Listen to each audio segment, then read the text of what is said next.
AIIMS नई दिल्ली व सफदरजंग नई दिल्ली के सीनियर डॉक्टर अब आपके शहर सिवान में। डॉक्टर उमेश, नवजात एवं शिशु रोग विशेषज्ञ, चिकित्सा पदाधिकारी, सदर हॉस्पिटल सिवान।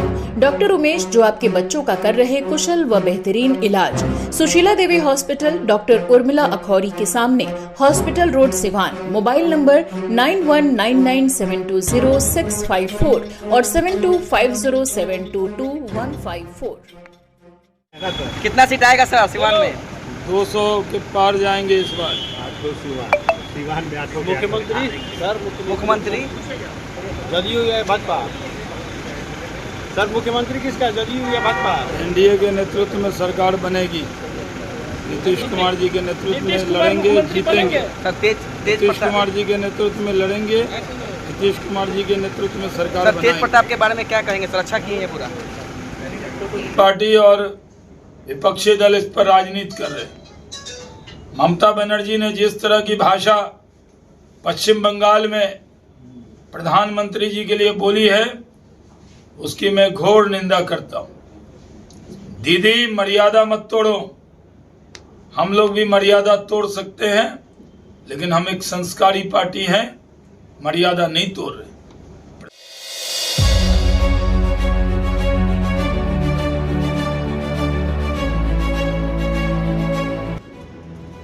सिवान पहुंचे पूर्व उद्योग मंत्री भारत सरकार एवं भाजपा नेता शाहनवाज हुसैन। भाजपा के तमाम कार्यकर्ता एवं अध्यक्ष मौजूद रहे। राहुल तिवारी, संजय पांडे, प्रदीप कुमार रोज सहित तमाम लोग इस कार्यक्रम में मौजूद रहे। पूर्व सांसद ओम प्रकाश यादव सहित तमाम जो लोग मौजूद रहे। होटल के मालिक रुपेश कुमार ने शॉल देकर उनका जोरदार स्वागत किया।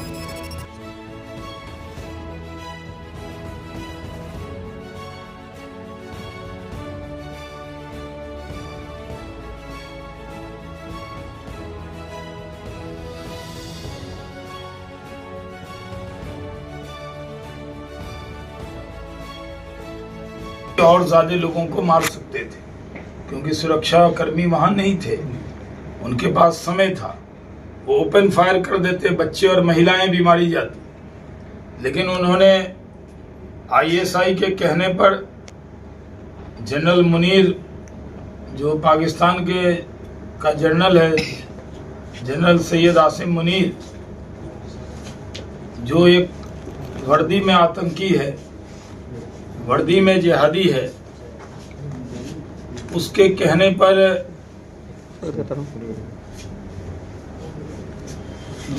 ये साजिश हुई और इस साजिश में धर्म पूछा गया, कलमा पूछकर मारा गया। इस साजिश में पैंट उतार कर देखा गया, खतना देखकर मारा गया। एक हिंदू तीर्थयात्री जो सैलानी जो थे, उनको कलमा आता था तो वो बच भी गए। तो आखिर साजिश क्या थी? मकसद सिर्फ मारना नहीं था। मारना होता तो महिलाएं और बच्चे भी मारे जाते, संख्या 100 भी हो सकती थी। लेकिन मकसद ये था कि धर्म के नाम पर देश को बांट दिया जाए, पूरे देश में दंगा फसाद हो जाए, हिंदू और मुसलमान में खाई पैदा हो जाए। तो हिंदू और मुसलमान ने पूरे देश में संदेश दिया कि न दूरी है न खाई है, हिंदू मुसलमान आपस में भाई है। ये नया नारा जमान में आ गया, हम आपको दे दिए यहीं सिवान में। न दूरी है न खाई है, हिंदू मुसलमान आपस में भाई है। तो यही संदेश गया। पूरे देश में धर्म के नाम पर आईएसआई की साजिश को नाकाम कर दिया देश के 140 करोड़ लोगों ने। और प्रधानमंत्री जी ने कैबिनेट कमेटी ऑन सिक्योरिटी की बैठक की, उसमें पाकिस्तान का पानी बंद किया, एयर स्पेस बंद किया, बॉर्डर सील किया, पाकिस्तानियों को यहाँ से खदेड़ा और कहा कि हमने सेना को छूट दे दिया है। यानी हमने बोल कर मारा, ऐलान करके मारा, चहेट के मारा। पाकिस्तान को 11-12 दिन तो पाकिस्तान डरा सहमा रहा, डर में रात की नींद उसकी हराम करके मारा। और ऑपरेशन सिंदूर में दुनिया का पहला देश भारत है जिसने एक एटम पावर मुल्क में घुसकर अंदर तक मारा है। रावलपिंडी भी मारा, जहां सेना का उनका हेडक्वार्टर है, वहां पे भी मारा। और वहां से उनका रावलपिंडी जो स्टेडियम है वो उड़ा दिया। जो उनका नूर खान एयरबेस है, जहां बगल में एटमी हथियार रखते हैं, वो तक टारगेट हुआ। उनके जो प्रधानमंत्री का जहाज था उसके बगल में भी मारा। ऑपरेशन सिंदूर दुनिया में ऐसा कहीं नहीं हुआ। अमेरिका और इजराइल भी हमला करते हैं तो इतनी एक्यूरेसी नहीं पा पाते हैं। एक्यूरेसी ऐसी कि जो उनका मरकज सुभान अल्लाह था, वहां पे जहां उसका जो डोम था, डोम पे मारा। यानी इतनी एक्यूरेसी की इंच में, सेंटीमीटर में हमारे मिसाइल ने जाके ब्रह्मोस ने तबाही मचा दी। ये कोई छोटी उपलब्धि नहीं है, ये बहुत बड़ी उपलब्धि है। और इसके लिए प्रधानमंत्री जी को और भारत की सेना को बधाई देते हैं। कांग्रेस पार्टी और विपक्षी दल इस पर राजनीति कर रहे हैं।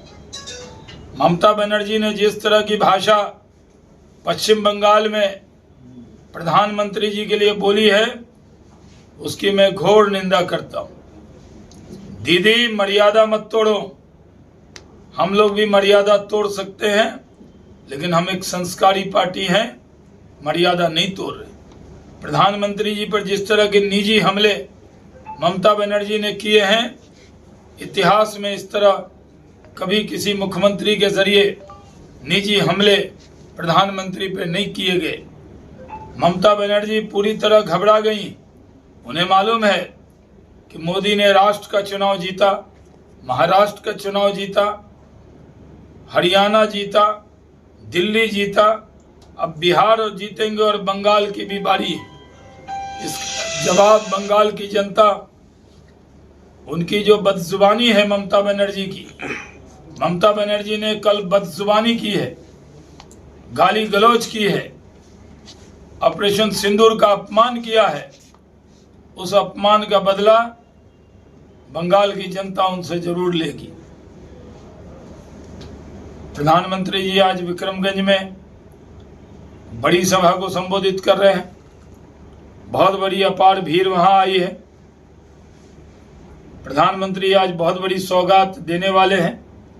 प्रधानमंत्री इस बार के दौरे में करीब 87,000 करोड़ का सौगात लेकर आए हैं। जब भी वो बिहार आते हैं, सौगात लेकर आते हैं, खाली हाथ नहीं आते। और यहाँ की जो जनता है वो भी उनको पूरा प्यार करती है। बिहार में एनडीए मजबूत है। नीतीश कुमार जी के नेतृत्व में एनडीए चुनाव में जाएगा, जीतेगा, और नीतीश कुमार के नेतृत्व में फिर से हम सरकार बनाएंगे, इसमें कोई शक नहीं। राजद अपने पारिवारिक मैटर में उलझा हुआ है, उसको जनता के लिए कोई समय नहीं है। धन्यवाद। बाकी जो प्रश्न हो सवाल एक एक करके पूछेगा एक आदमी। एक सवाल यह है कि अभी प्रधानमंत्री पर जिस तरह आपने कहा कि ममता बनर्जी ने एक अटैक किया है, नेहा सिंह राठौर जो सिंगर है वो भी बड़ा कटाक्ष किया। अब सिंदूर पे कुछ वो कह रही है कि बीजेपी वाले लोग आएंगे, अपील किया है उसने कि बीजेपी वाले आपके दरवाजे पे आते हैं तो उन्हें आने नहीं दीजिए, देखने नहीं जाइए, दरवाजा खोलिए नहीं। अब क्या बीजेपी वाले सिंदूर बांटेंगे? और प्रधानमंत्री पे बहुत सारी बातें कही है।